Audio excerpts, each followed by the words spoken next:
Assalamualaikum warahmatullahi wabarakatuh. Saya Kurniati Wulandari. Pada kesempatan kali ini akan mempresentasikan sebuah case atau laporan kasus tentang seorang pasien perempuan 6 tahun 9 bulan dengan osteogenesis imperfecta. Latar belakangnya adalah osteogenesis imperfecta merupakan suatu kelainan pembentukan jaringan kolagen sebagai jaringan ikat dan disebabkan oleh mutasi gen, menyebabkan gangguan pembentukan kolagen tipe 1. Karakteristik ini adalah diturunkan secara genetik, baik itu autosomal dominan atau resesif. Fragilitas tulang, rendahnya massa tulang, kecenderungan fraktur multiple menjadi beberapa karakteristik dari osteogenesis imperfecta. Nama lain dari penyakit ini adalah brittle bone disease. Untuk insiden dari osteogenesis imperfecta adalah 1:20.000 sampai 50.000 kelahiran hidup. Tidak berhubungan dengan jenis kelamin atau ras tertentu, di mana klasifikasi osteogenesis imperfecta berdasar pada manifestasi klinis dan histologis. Ilustrasi kasus, seorang pasien, anak F, perempuan, 6 tahun 9 bulan, datang ke Poliana untuk kontrol dan meminta rujukan ke RSUP Sutomo, Surabaya. Riwayat penyakitnya adalah pasien telah mengalami 32 kali patah tulang yang berbeda sejak lahir.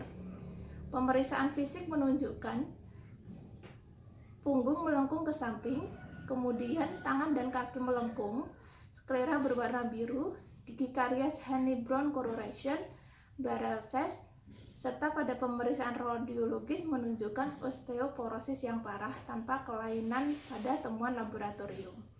Tidak ada riwayat penyakit serupa pada keluarga pasien. Pasien menjalani pengobatan rutin sejak usia 1 tahun 9 bulan, di mana dalam kurun waktu 2 tahun terakhir pasien sudah tidak mengalami patah tulang. Pasien diterapi asam zoledronat, vitamin D, dan kalsium oral.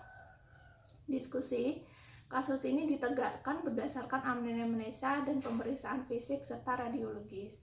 Pada anak osteogenesis imperfecta, BMD sangat rendah sehingga mudah fraktur meskipun benturan yang terjadi tidaklah keras. Pasien ini sudah tidak dibuat diagnosa banding karena sudah dianggap cukup khas untuk sebuah osteogenesis imperfecta.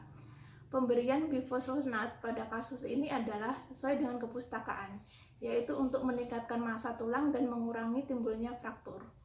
Berikut adalah gambar dari pasien osteogenesis imperfecta yang saya sampaikan sebelumnya, di mana di sini bisa kita lihat adanya deformitas di tangan dan juga kaki. Kemudian untuk protokol pemberian infus asam zoledronat pada pasien ini usia 6 tahun 9 bulan diberikan injeksi asam zoledronat setiap 6 bulan sekali. Kemudian untuk kesimpulan dari kasus ini adalah kasus osteogenesis imperfecta merupakan kelainan kongenital yang kompleks dan harus dapat dibedakan dengan diagnosa banding lainnya. Dengan pemeriksaan yang teliti diharapkan penegakan diagnosa kasus osteogenesis imperfecta dapat lebih baik. Demikian yang bisa saya sampaikan. Terima kasih.